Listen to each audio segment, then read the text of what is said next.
जय हिंद बच्चों। आज के इस वीडियो में हम सीखेंगे रस छंद अलंकार को ट्रिक से कैसे याद करें और लंबे समय तक आपको याद कैसे रखना है। इसका हम एक बहुत ही शॉर्ट ट्रिक आपको बताने वाले हैं और बहुत ही इम्पोर्टेंट आपको यहाँ पर रस छंद अलंकार आपको बताने वाले हैं, जो आपके सीधे बोर्ड एग्जाम में 18 फरवरी को, या आप देखो किसी भी क्लास में हो, या आप देखो क्लास क्लास 10th में है, क्लास 10th में हो, या आप 12th में हो, दोनों में ये आपके आते हैं रस छंद अलंकार। ठीक है, बहुत ही इंपॉर्टेंट होते हैं। और देखो कक्षा 12 में ये आपके कितने नंबर में, 6 नंबर में पूछे जाने वाले हैं। और कक्षा 10 में अब ये जो है आपके एमसीक्यू में आएंगे, यानी ऑब्जेक्टिव क्वेश्चन आपके पूछे जाते हैं। ठीक है, तो कक्षा 10 के लिए भी बहुत ही इंपॉर्टेंट है, किसी भी क्लास में हो। तो चलिए शुरू करते हैं और ट्रिक से कैसे याद रखेंगे। तो सबसे पहले आपको देखो हम बताने वाले हैं रस। तो रस देखो, 2 रस पढ़ के चले जाना, इन्हीं में से आपके पेपर में एक आ जाएगा। कौन-सा? नंबर 1 हास्य रस, नंबर 2 आपका करुण रस। ठीक है? और वीडियो अच्छा लगे तो वीडियो को ज़रूर लाइक कर देना और अपने सभी दोस्तों के पास ज़रूर शेयर कर देना। ठीक है? प्यारा सा एक कमेंट करके जाना, और इसी वीडियो में हम आपको यहीं पर इनको सभी को याद करवा देंगे। ठीक है? यहीं पर याद करवा देंगे। ठीक है? तो रस देखो, रस में क्या होता है, रस में आपको क्या पता होना चाहिए। जैसे अब हास्य रस और करुण रस है, तो रस में किसी भी रस का आपको क्या होना चाहिए, स्थायी भाव। स्थायी भाव अगर आपको याद है, स्थायी भाव, तो आप किसी भी रस को आसानी से उसकी परिभाषा को लिख सकते हैं। जैसे अब यहाँ पर ही देखो तुम, हास्य रस है, जब तक आपको हास्य रस का स्थायी भाव नहीं पता होगा, तब तक आपको इसमें इसकी परिभाषा आप नहीं लिख सकते। ऐसे ही अब ये रहा आपका करुण रस, तो इसमें भी इसका स्थायी भाव आपको पता होना चाहिए। अगर आपको स्थायी भाव पता है, तो आप आसानी से इसको लिख सकते हैं। जैसे अब स्थायी भाव, इसका हास्य रस का स्थायी भाव क्या होता है? हास। क्या होता है? हास। ठीक है? ये मेन पॉइंट है इसके रस की। तो हास्य रस का स्थायी भाव क्या हो गया? हास। और करुण रस का जो होगा स्थायी भाव क्या होगा? शोक। ठीक है, ये दोनों आपको याद रखने हैं। बस ये दो याद रख लेना, आप आसानी से परिभाषा खुद बना करके लिख दोगे। कैसे लिखोगे? आपको देखो हास्य रस ये रहा, ठीक है, इसको सॉल्व करते हैं।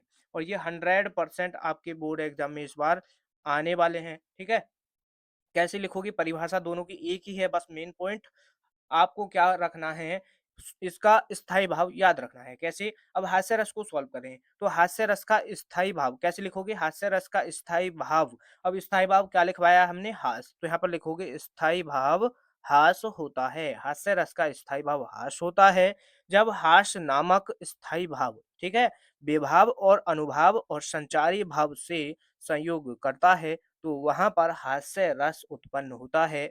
या वहां पर हास्य रस की उत्पत्ति होती है, या फिर आप लिख सकते हैं वहां पर हास्य रस होता है। ये इसकी परिभाषा होगी। ठीक है, इतना हो गया। तो समझ गए क्या है, कैसे याद करोगे कि हास्य रस का स्थायी भाव हास होता है, और जब हास्य नामक स्थायी भाव विभाव और अनुभाव संचारी भाव से संयोग करता है, तो वहां पर क्या हो जाता है? आपका हास्य रस होता है। ठीक, याद रखोगे, इस तरीके से आपको याद रखना है।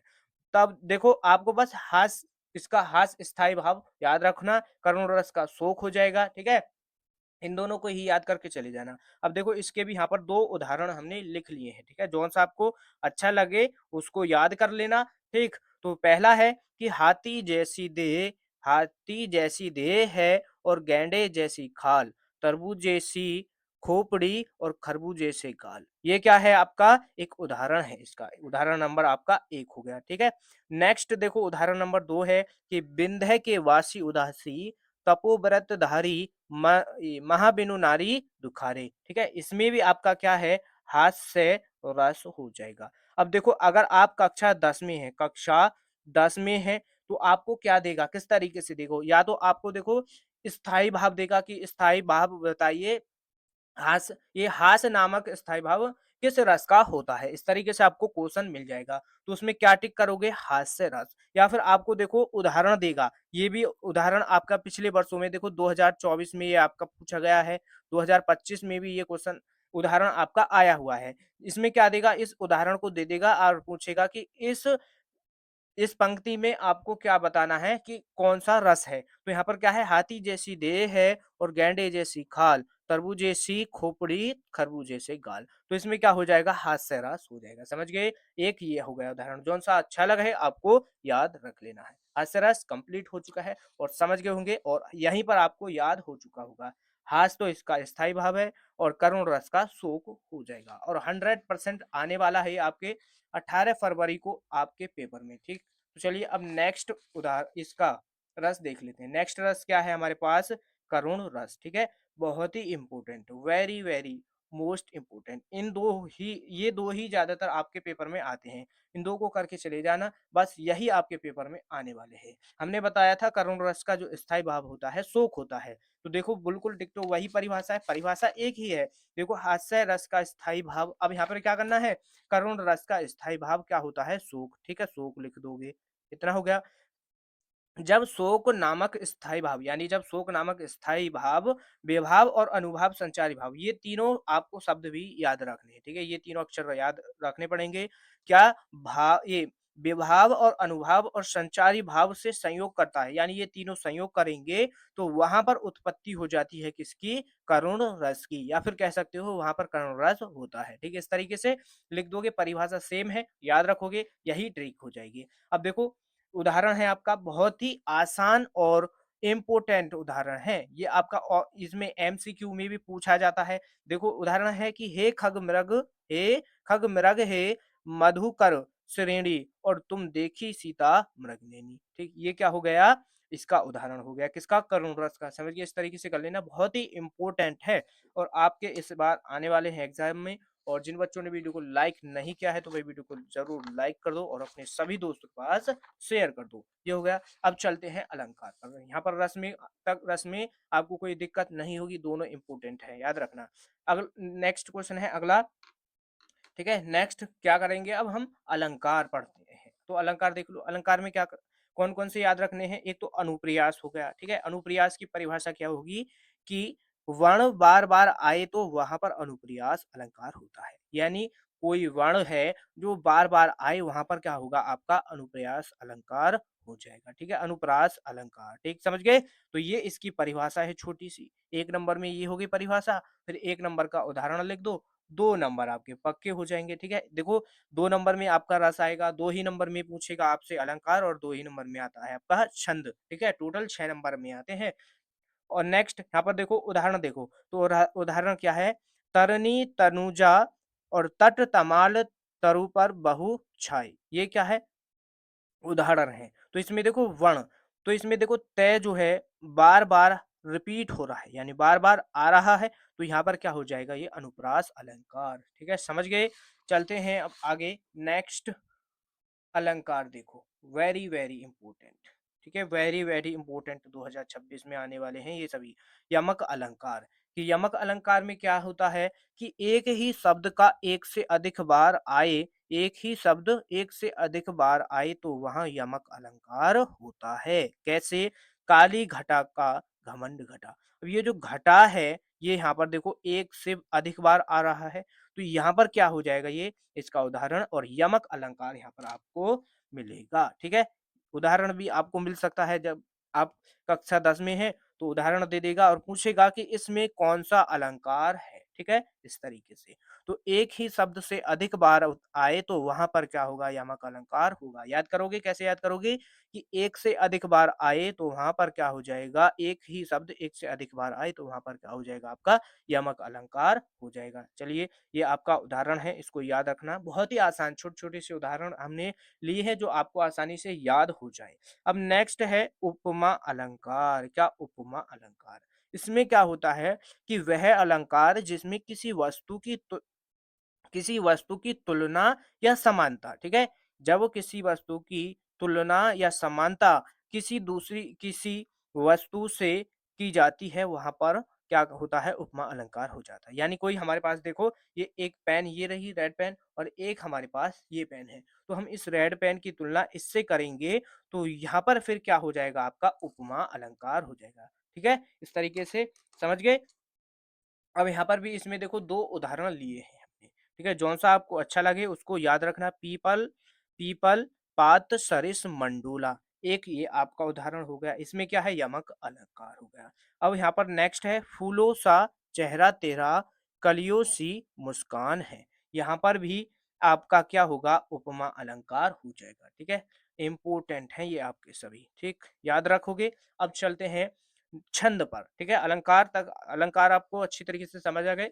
अब चलते हैं छंद पर। तो आपको देखो 2 छंद पढ़ के चले जाना है, ठीक है। इनको कैसे ट्रिक से याद रखना है अभी यहाँ पर हम आपको बताने वाले हैं। ट्रिक क्या होगी? तो छंद पढ़ेंगे, छंद में भी कौन से छंद? दोहा छंद, और दूसरा छंद है हमारा दोहा छंद के बाद सोरठा छंद। इन दोनों को याद करके चले जाना, इनमें से ही आपका एक आने वाला है, ठीक है। तो एक करके चले आना, 2 नंबर यहाँ से भी आपको कितने नंबर मिल जाएंगे? 2 नंबर मिल जाएंगे। तो यहाँ पर क्या है, यह एक सम्मात्रिक छंद है, ठीक है। दोहा जो है एक अर्ध सम्मात्रिक छंद है, और इसमें कितने चरण होते हैं? 4 चरण होते हैं। और पहले तीसरे चरण में 13-13 मात्राएं होती हैं, और दूसरे और चौथे चरण में 11-11 मात्राएं होती हैं। ये क्या हो गई? दोहा की परिभाषा, ठीक। यानी इसमें ये क्या होगा? लक्षण है इसके। अब उदाहरण देख लो, उदाहरण ये लिख लिया। अब यहाँ पर देखो इसको ट्रिक से कैसे याद करोगे? तो देखो आपको पता होना चाहिए, आपको देखो इसका यहाँ पर ट्रिक यहाँ पर लगाते हैं, ठीक है। बहुत ही आसान है, और आप अच्छी तरीके से इसको सेकंडों में याद कर लोगे। कैसे? देखो इसमें 4 चरण, तो कैसे लिखोगे? चरण, चरण 4, चरण 4, और और ये विषम चरण जो है, विषम चरण, विषम विषम चरण, ठीक है, ये हो गया। विषम चरण में क्या होगा आपका? 13-13 मात्राएं, कितनी? 13-13 मात्राएं। और समचरण में, सम चरण, ठीक है, समचरण में क्या हो जाएंगी? 11-11 मात्राएं आपकी हो जाएंगी। अब देखो कैसे याद रखोगे। और ये क्या है? आपका अर्ध सम्मात्रिक छंद है। तो 4 तो चरण है इसमें। विषम चरण हमें क्या करना है? 13-13 मात्राएं रखनी है। और आपका समचरण है, तो उसमें क्या रखना है? 11-11 मात्रा। अब देख लो एक बार फिर से इसको। देखो विषम चरण कौन सा है? पहला और तीसरा विषम हो गए, तो इसमें 13-13 आपकी मात्रा हो गई, पहला और तीसरा। तो इसमें 13 मात्रा के हिसाब से भी कर सकते हो। देखो पहला और तीसरा, तो पहला और तीसरा चरण हो जाएगा, तो इसमें 13-13 मात्रा है।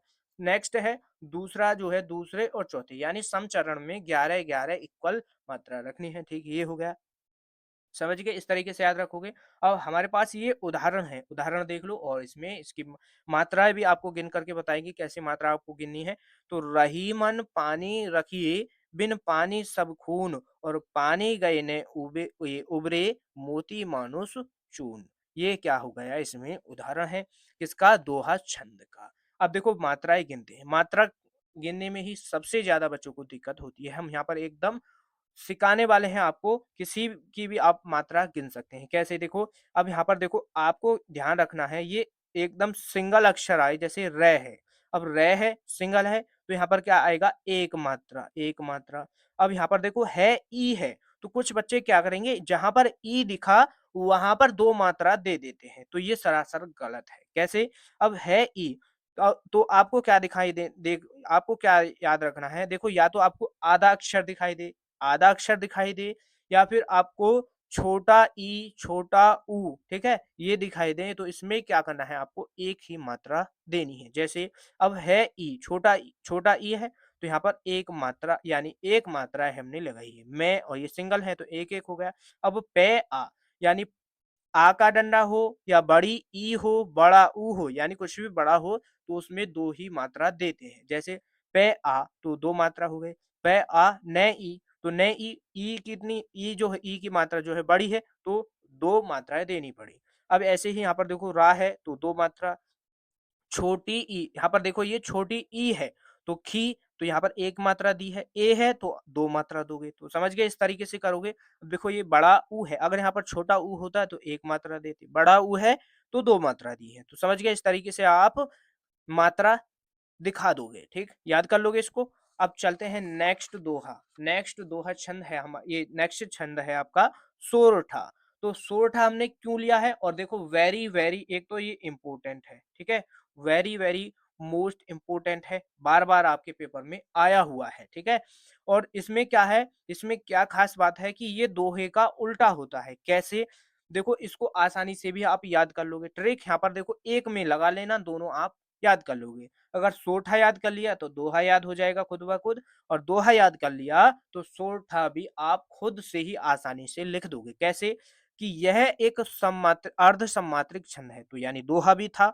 अब जिसके पहले और तीसरे चरण में 11-11 मात्राएँ हैं। अब दोहा में क्या था? पहले और तीसरे चरण में 13-13 मात्राएँ थी। अब इसमें 11-11 हो जाएँगी। अब दूसरे और चौथे चरण में 13-13 मात्राएँ हो गईं, ठीक? ये हो गया, और यह दोहे का उल्टा छंद है, ठीक? समझ गए?